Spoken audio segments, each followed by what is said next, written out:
ఓ మీరు కొర్రలు ఈ దిగుబడి తక్కువ ఉంది, మీరు ఇంతమందికి భోజనం పెట్టాలంటే నిజంగా తయారవుతుందా?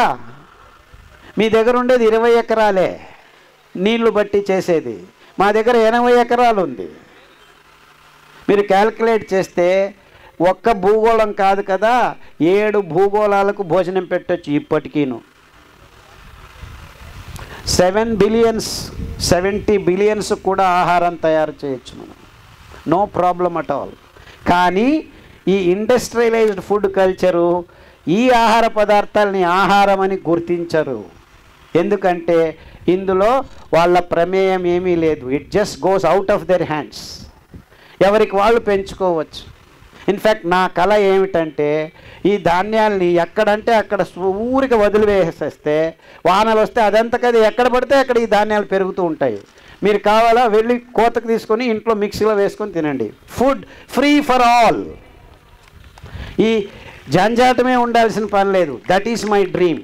In fact if the human race wants real equality, this is what should happen. We should dream of a day where there is no one need to buy any food because food is available freely, just like water, just like గాలి. అంత అద్భుతంగా తయారు చేశాడు దేవుడు. కానీ మనము గడిచిన 100 సంవత్సరాల్లో చివరికి ఏం చేశామంటే భూమిని కలుషితం చేశాం. అన్నిటినీ చివరికి నీళ్లను కొనుక్కునే దుర్గతికి మనం వచ్చాం.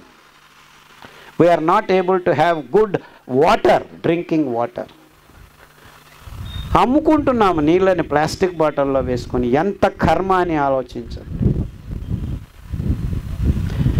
We can actually think of having food for all, free food for everyone. ఇంత అద్భుతమైన స్థితి నుంచి ఇంత దుర్గతికి ఎందుకు వచ్చామంటే the same reason, industrial food culture, preparing food in the centralised fashion. ఎవరి కోసం? ఈ కంపెనీల కుమ్ముక్కు కోసం జరిగింది ఈ పని. ఇంతే, ఇంకేమీ లేదు. There is no other reason. అంటే నిజమైన సభ్య సమాజం ఇటువైపు వెళ్ళాల్సింది ఇటువైపుకి వెళ్తుంది.